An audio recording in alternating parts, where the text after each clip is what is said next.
സമയം വൈകുന്നേരം 5:30 മണി കഴിഞ്ഞു. ഇന്ന് ഒരു ഞായറാഴ്ച ദിവസമാണ്. ഇന്ന് പ്രത്യേകിച്ച് വലിയ പരിപാടിയൊന്നും ഉണ്ടായിരുന്നില്ല. ഞായറാഴ്ച ദിവസങ്ങളിൽ ഡ്രസ്സ് അലക്കലും റൂം ക്ലീനിങ് ഒക്കെ ആയിട്ടാണ് സമയം ചെലവഴിക്കാറുള്ളത്. മിക്ക പ്രവാസികളും ഞായറാഴ്ചകളിൽ രാവിലെ ഫുൾ ടൈം ഉറക്കം തന്നെയായിരിക്കും. എൻ്റെ റൂമിലുള്ള എല്ലാവരും നല്ല ഉറക്കത്തിലാണ്. ആ ഒരു കിടത്തം രാത്രിയിലെ ഉറക്കം നഷ്ടപ്പെടുത്തും. അതുകൊണ്ട് ഞാൻ ആ പണിക്ക് നിന്നിട്ടില്ല. അങ്ങനെ ഞാനൊന്ന് പുറത്ത് നടക്കാൻ ഇറങ്ങിയതാണ്. തൊട്ടടുത്തുള്ള മരത്തിന് ചുവട്ടിൽ പക്ഷികൾക്ക് ഭക്ഷണവും വെള്ളമൊക്കെ ആരോ വെച്ചു കൊടുത്തിട്ടുണ്ട്. ഓരോ ദിവസം കഴിയുന്തോറും ചൂട് കൂടി വരികയാണ്.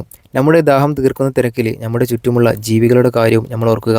അങ്ങനെ റോഡിൻ്റെ തൊട്ടപ്പുറത്തേക്ക് മുറിച്ചു കടന്നു. ഇവിടെ 2 മരത്തിൽ മനോഹരമായിട്ടുള്ള 2 പക്ഷിക്കൂടുകളുണ്ട്. ഇവിടെയുള്ള കാർപ്പൻട്രി ഷോപ്പിലെ ആളുകൾ പണിത് കൊടുത്തതാണ്. വിശാലമായിട്ടുള്ള കടകളുടെ മുൻവശത്ത് ഇതുപോലുള്ള നമസ്കരിക്കാനുള്ള സൗകര്യങ്ങളുമുണ്ട്. സമയം 6:30 മണി കഴിഞ്ഞു. സൂര്യൻ അസ്തമിച്ചു തുടങ്ങി. ഞാനങ്ങനെ പതുക്കെ റൂമിലേക്ക് തിരിച്ചു നടന്നു. ഈ കാണുന്ന വാഹനങ്ങളൊക്കെ തൊട്ടടുത്തുള്ള ഗാരേജിലേതാണ്. അങ്ങനെ ഈ ഞായറാഴ്ചയും ഇവിടെ കഴിഞ്ഞു. വീഡിയോ ഇഷ്ടപ്പെട്ടാൽ ഫോളോ ചെയ്യാൻ മറക്കല്ലേ.